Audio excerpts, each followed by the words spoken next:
Ruby said. I was tripping my ass off. I was grounded, rooted to the earth, and I could see Ruby flying across the sky above me, back and forth, over and over. I rolled over to a giant tree with branches that covered the world. I was transformed into a big bear, so I stood there, rubbing my back on the old tree. It was really weird, she said. Wow, you were rooted to the ground, and Goldie was flying high, Skylar said. I was fucking flying, Goldie blurted. I ain't never doing that shit again. No shit, Ruby agreed.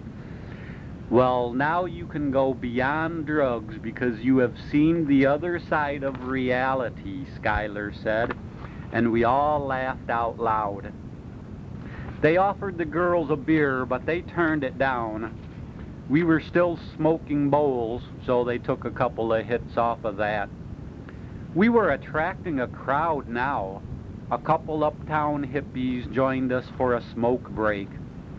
Moon was telling them the story about me falling on my ass, trying to imitate his jumping off the cliff series of pictures. Darren was telling them that we were going to look for some stupid cave, but we never made it there. And Skylar was telling them how blitzed we were. The acid rushes started coming back again, and why not? All the original 8 trippers were reunited to share their experiences into the unknown with other hippies uptown. Everybody was laughing, and even the few contradictory tales were told. We were all rushing and feeling weird from the vibes, as even the cops drove by a few times. It wasn't curfew yet, though, so the girls were safe. Carl staggered across the street to sit down on the steps near the drugstore like a wooden Indian. Moon said goodbye and split, just like that, when the cop was going in the other direction. Ruby hit me up for a few flower tops. Her and Goldie were staying in Dixon at Goldie's house that night in search of reality and wanted to make sure they could catch a buzz when they left. I was feeling weird about things and wondering, but the others were getting ready to split, so we finished our bowl. Soon, one by one, we walked across the street to join Carl and watch the cars go down Main Street. What few cars there were. Darren started telling me his head was filled with a green fog and the beer didn't help any.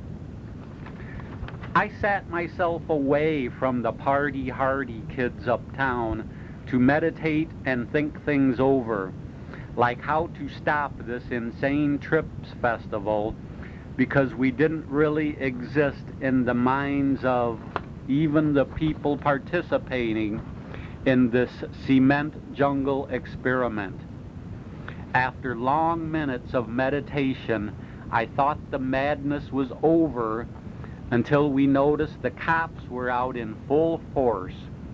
The town cop and the county cop were out driving up and down the street for some odd reason, and odd reasons were sitting right in front of them. We were all probable cause, ready to be searched just by the way we looked. The town cop pulls up right in front of us out on the street and stops. The county car stops a little ways up. Oh, shit. The cops get out and come over to talk to us. Hey, Bob, the Franklin cop says to the tripped-out, half-drunk hippie standing beside me. Word on the street is that you're gonna blow my shit away. No way, Bob answered. If I was gonna blow your shit away, you would never have heard about it. They kind of laughed. They were all gathered together. I was somewhat set apart, sitting by myself, turning blue, trying hard to disappear. The cops must have wanted us to think that they were cool or even cared about them or something, because he stood around and talked to them for quite a while, to the outlaw long hairs. I began to give off a fluorescent green glow. I crossed my legs to sit and meditate and let it be, as the green fog was surrounding me, drawing attention to me. Carl was silent and staring at me. He looked old, scruffy, unshaved and wore out as he sat there like a wooden Indian. Bob and Sky were talking to the cops. Darren and some of the younger kids faded silently into that good night. I still had pot and my pipe that never goes out in my pocket, and I figured I'm as spaced out looking as they come, so I decided to let the fog cover me, to merge into the haze and blend into the darkness of night. I couldn't see, I couldn't hear a word they were saying, but I felt like the world could get off and turn on to the acid vibes that I was throwing off into space like lightning bolts. I could feel the cops' eyes burning holes through the gaze. Slowly, the green glow turned into an orange haze that hovered over the cop's head like a pot smoke cloud, slowly engulfing his entire head. I laughed silently at the thought. I didn't move a muscle. "What's wrong with him?" the cop asked. He knew who I was, but didn't say my name. Bob just laughed. I didn't budge a molecule. "He's meditating, which means he's not even there," Sky said. "He's lost in the fog," Bob replied. Oh, was all this genius cop could muster or mutter or figure. We're tripped out, leaving this planet in a haze of orange, and all this idiot pig can do is say, "Oh." It was hilarious to me, but I was sitting stone cold, alone, and quiet.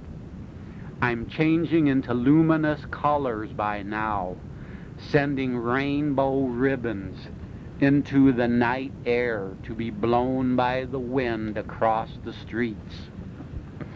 The colors were cool, which was good, because if this cop knew the trips and the paranoia inside our heads, well, then we'd be busted for sure.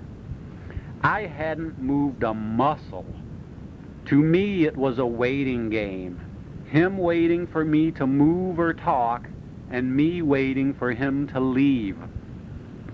By now, my leg muscles were killing me from being crossed, and I had to rely on the acid power in my head in my hour of physical need.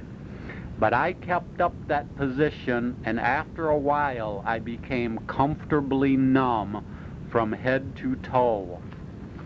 The rainbow was glowing brighter at ground zero, and the blush fog was turning blue, expanding around the area.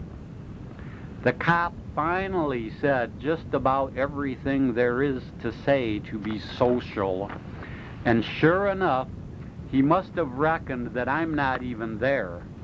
God knows the pig took long enough to figure that one out, I thought.